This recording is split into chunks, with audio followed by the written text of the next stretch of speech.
People love to think that we are the peak of evolution, smart, civilized, modern. But dig a little deeper into the ground, and stories start crawling out from under the soil that make your spine go cold. An ancient warrior with a knife instead of a hand, a lake surrounded by hundreds of skeletons, and a human puzzle assembled from parts of different people. This is not a horror movie plot, but real discoveries made by scientists. Why did these things even exist? Who did all of this? And what had to happen to people for it to become normal? Let's look at the creepiest archaeological discoveries, after which humanity no longer seems all that normal.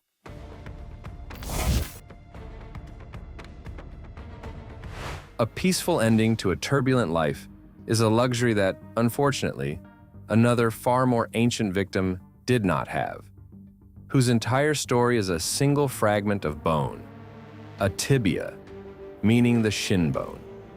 This bone was found in the Turkana region in Kenya and dated to about 1.45 million years old. That means we are no longer talking about Homo sapiens, but about a very distant relative of ours.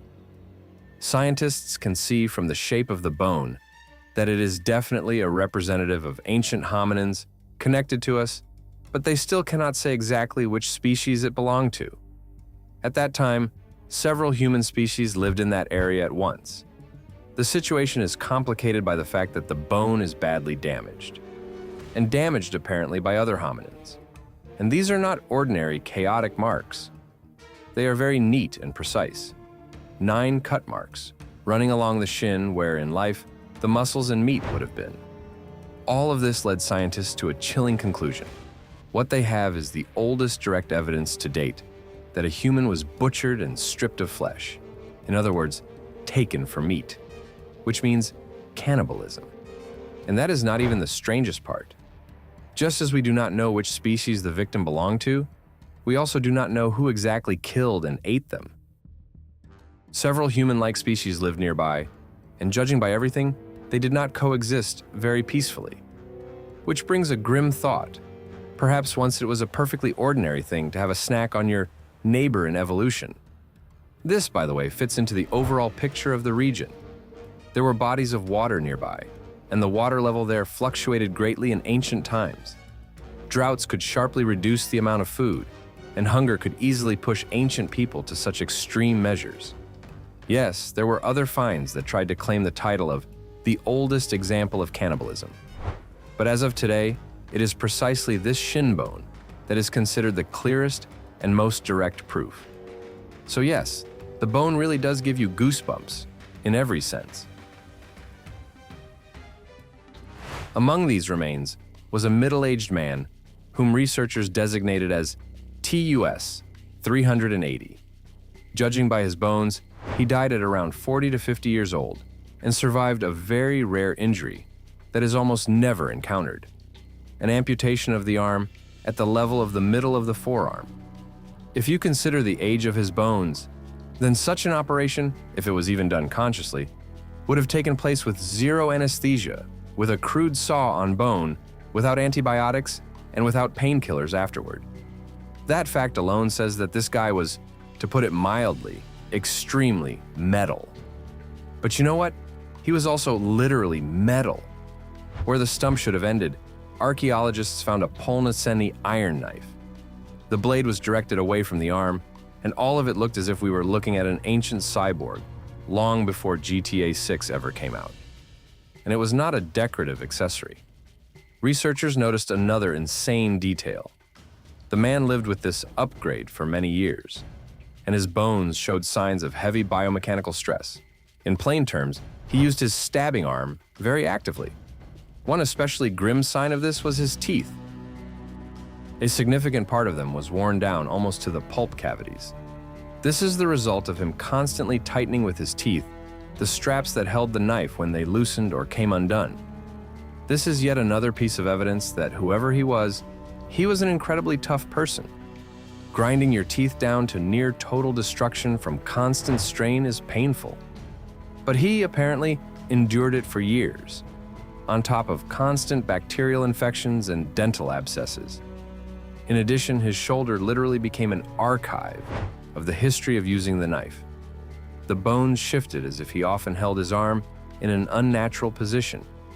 And just in case you still do not have enough, the amputation site itself showed signs of intense friction, most likely from when he actively swung his metal prosthesis. And then the question appears, what did he even need this knife instead of a hand for? The answer may be connected to who he was in life. Tus, 380, belonged to a Germanic people known as the Lombards. Even by ancient standards, they had a reputation as a warlike people who often took part in wars and conflicts. Hence the version. The knife hand served him for self-defense and in battle. And perhaps it was exactly there that he once lost his real hand. In any case, this was a truly harsh man with a monstrous pain threshold. And despite such a blow of fate, it seems he still managed to win life. As already mentioned, he died at around 50 years old, and by the standards of that time, that was quite respectable.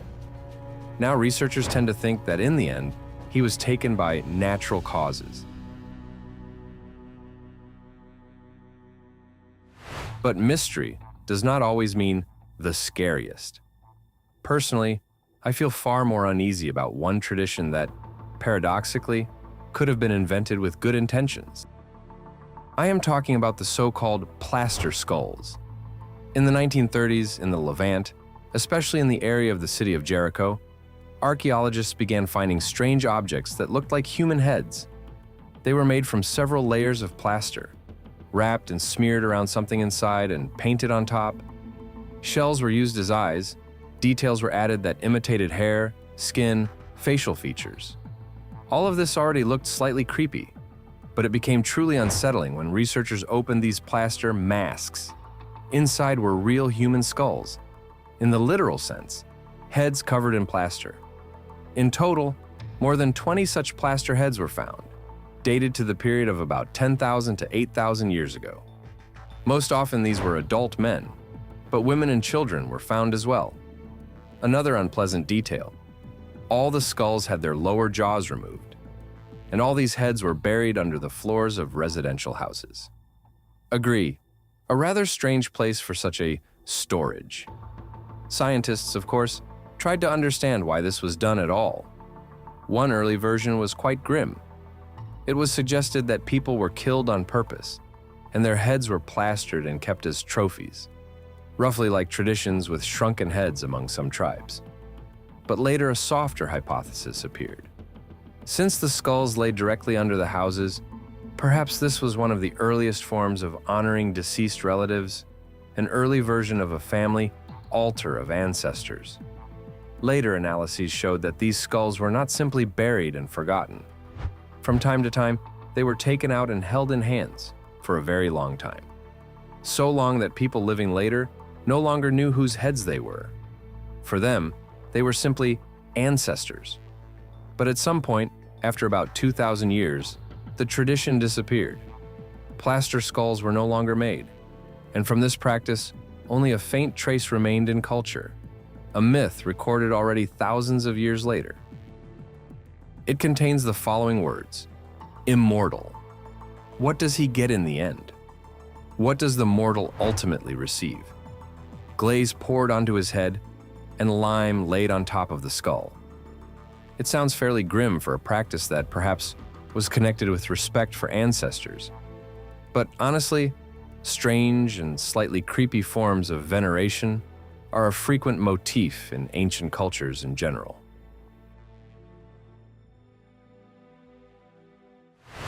But even stories like that are sometimes clearer than what is going on in another strange location, in a cave with the spectacular name Rising Star.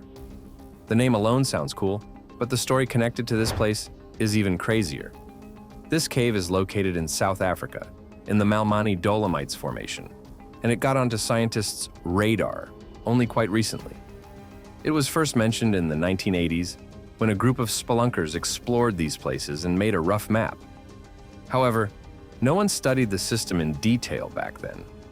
Very quickly it became clear that it was an incredibly complex and dangerous labyrinth. Years later, considering that this was still a cave in the cradle of humankind. A team of anthropologists returned here, and by pure luck they stumbled upon a chamber that is now called the Neolithic chamber. And that is where the most interesting part began. Inside lay human bones, and not just a couple, thousands. More than 1,500 fragments, belonging to at least 15 different individuals, of different ages and sexes, from infants to the elderly. This immediately made the Neolithic chamber the richest place with associated remains of ancient hominins in all of Africa. Nothing like it had been found before. But there was one oddity. These bones should not have been there at all. To get there, you have to overcome an almost absurd route. First, you have to crawl dozens of meters through dark corridors, then squeeze through a passage so narrow that only the skinniest people can fit, and even then in a Superman pose with one arm stretched forward. Let's say you did it. But it still is not the end. Next, you have to climb along a steep, jagged slope, then squeeze through another narrow section, and then descend down an almost vertical well, about 12 meters, that is, about 49 feet. In other words, you do not just stumble into this chamber. It takes a conscious, thought-out attempt. At first, it seemed logical to explain everything with flooding, that the water rose, dragged the bodies, and eventually carried them into this chamber. But later analysis of the sediments showed the cave was never flooded in a way that corpses could have floated in there, and the bodies did not end up there all at once, but gradually, over a long period. From this, a new, no less disturbing hypothesis was born. Perhaps a large man-eating predator was to blame. Such cases are known in history. Animals dragged people into caves. But this version also fell apart. Of all the bones, only one was not human. It was an owl bone. No predator hunts exclusively humans, and the bones showed no tooth marks or tearing. Moreover, the bones had almost no damage at all. That means they were not thrown down like trash, but carefully placed, as if laid out. And here, the main question arises.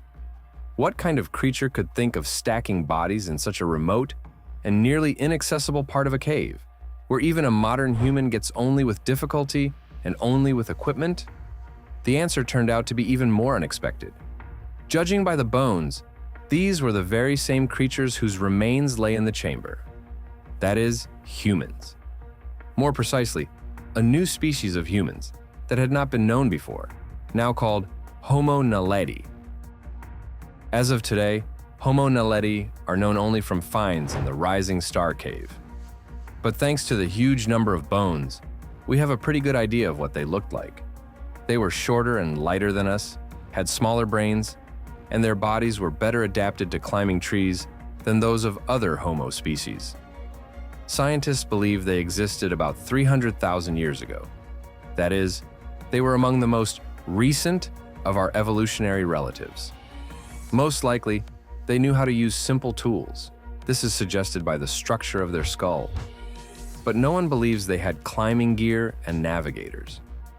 And yet, they somehow got to this stuffy, narrow, distant chamber and even carried bodies there. How? Honestly, we do not know. Some suggest they lit the way with torches. Others say they made marks on stones that served as landmarks. But all studies that tried to explain the how in detail met criticism. Even the very idea that Homo naledi intentionally placed bodies in this chamber remains a subject of debate to this day. There is another version. The bones really are Homo naledi, but representatives of another species dragged them there. For example, already modern humans who, a long time after their death, decided to bury the remains in the cave. If that is true, everything becomes even stranger. And by the way, it would be pretty strange if you watched this far and still did not like and subscribe. Here, unlike the cave, you do not need any climbing gear.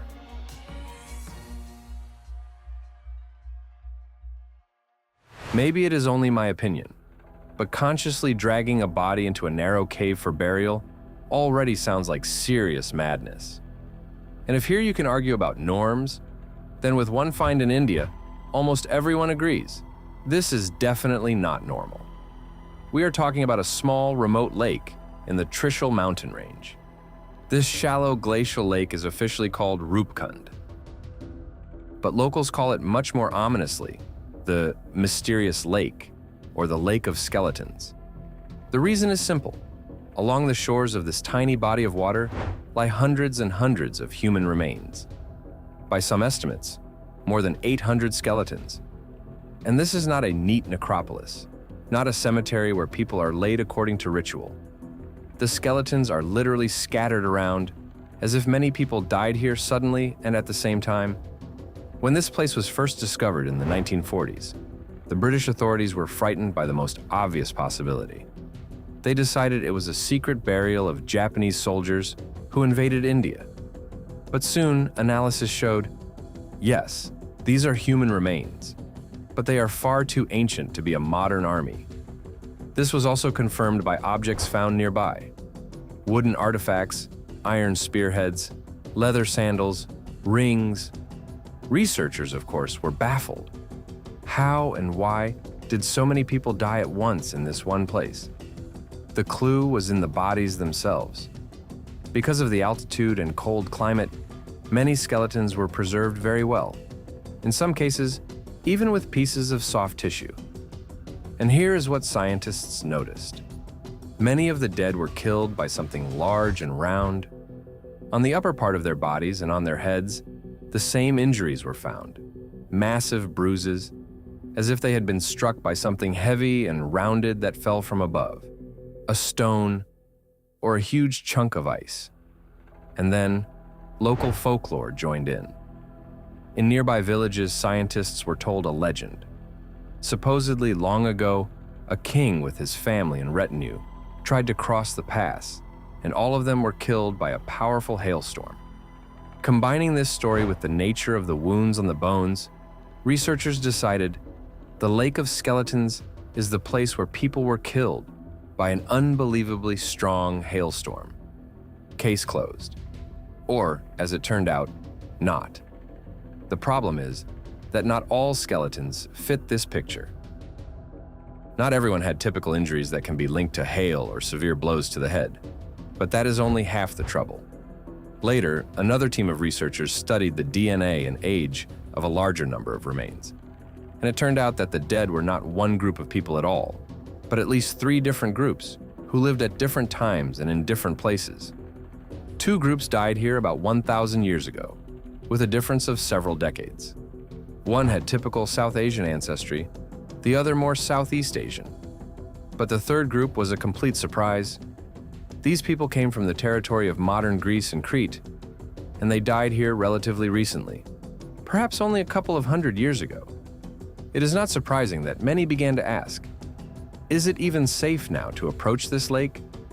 We could answer that if we knew exactly what killed each of the groups. But alas, so far it is a mystery. Most scientists still believe that at least some of the people died from truly anomalous hail. But 3 different deadly hailstorms in the same remote place, and with injuries that do not fully match, sounds suspicious. Even stranger is that the analysis was done on only 38 skeletons, meaning we do not even know how many more different groups and stories this lake of skeletons is hiding. So as of today, the mystery remains open.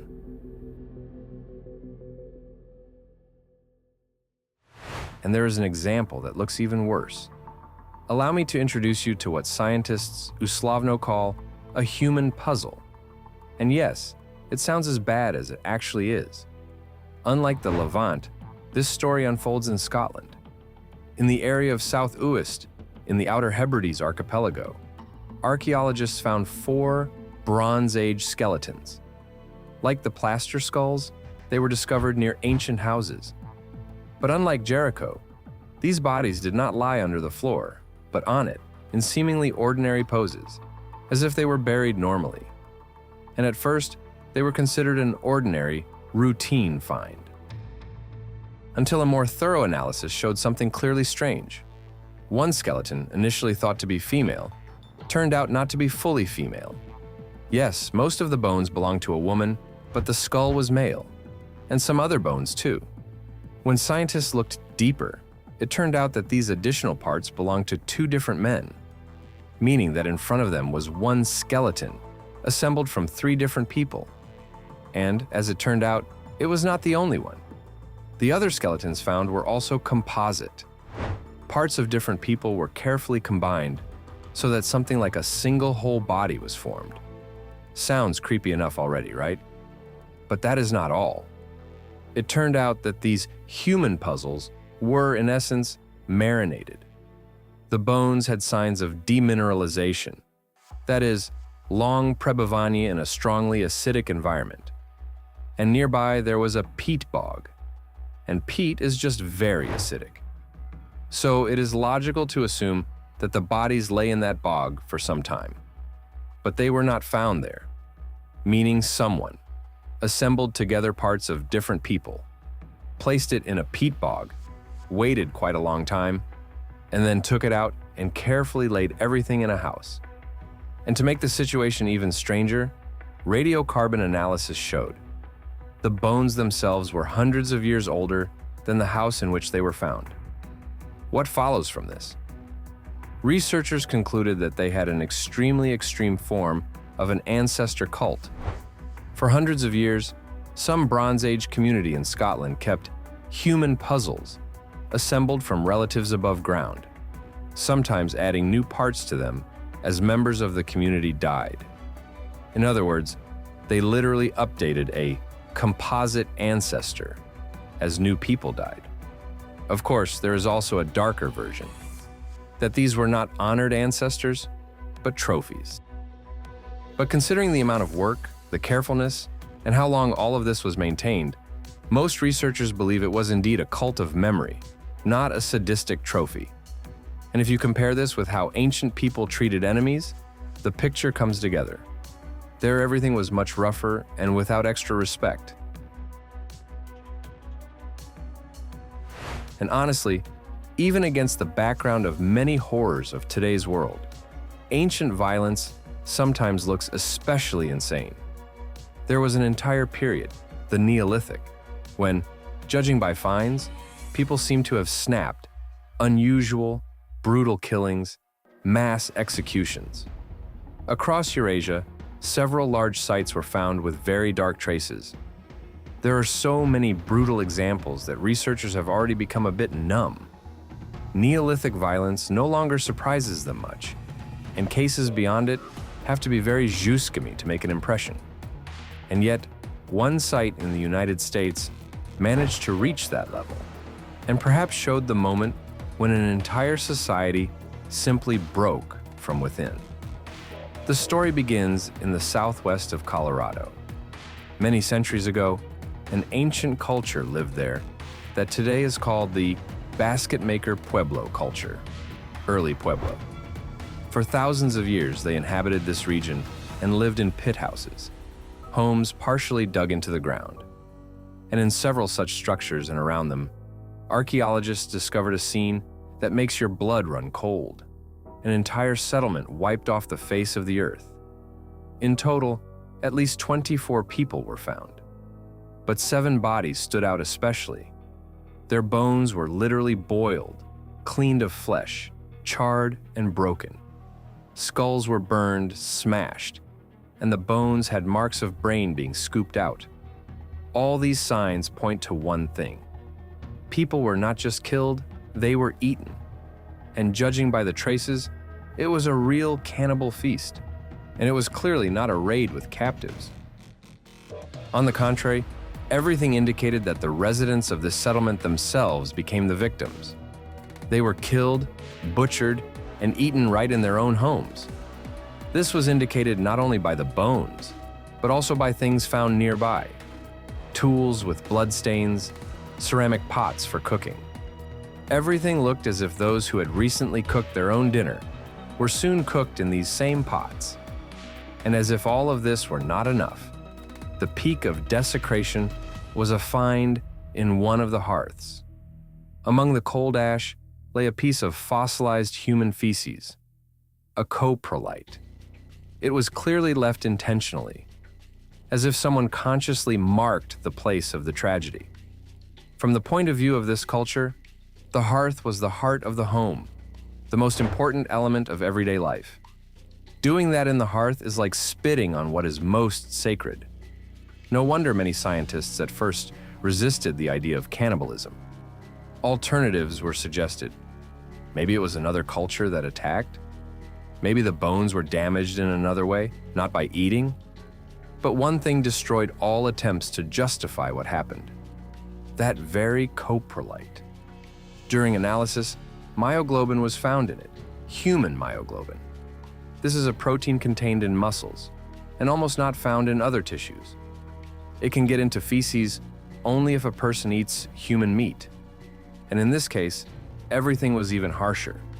Compared to other coprolites of the region, this one almost completely consisted of traces of human meat, meaning that for about 12 hours before this act, the person who left it ate only people. No fruits, no vegetables, only human flesh. But that is not all. This episode is only one fragment of a broader picture. Over time, researchers noticed, at some point, the basket maker Pueblo culture seemed to transform from relatively calm into extremely violent. An analysis of many sites showed a surprisingly high level of violence and cannibalism. One review found 72 sites with signs of cannibalism, and in 38 cases the evidence was practically ironclad. Another analysis of 870 skeletons showed that more than 8% had traces consistent with being eaten, and the overall level of violence was even higher. And naturally, the question immediately arose, why? One option, which is now considered the main one, connects everything with two great coincidences. First, around the same time, about 850 years ago, the Chaco system collapsed and disappeared. A complex center of this culture, something like the heart of their world. Second, after a period of favorable rains, a series of severe droughts began. Together, this gives a very grim picture. Land exhausted by droughts, a society that lost its foundation, and people driven to crani otchainia. According to this version, cannibalism became part of a disintegrating world, the last monstrous attempts to survive at any cost, when neighbors turned into prey. Yes, all of this sounds ujasno, but we need to remember, these are only the stories we managed to dig up. If you watched all of this and did not feel like you urgently need a session with a psychotherapist, congratulations. Your nerves are clearly stronger than those plaster skulls from Jericho. Write everything you think about this in the comments, and if you want to see a continuation or something similar, then subscribe to the Top Facts channel for compilations of the most incredible facts and videos from all over the internet. Thanks for watching, and right now watch the previous episodes that have already appeared on your screen.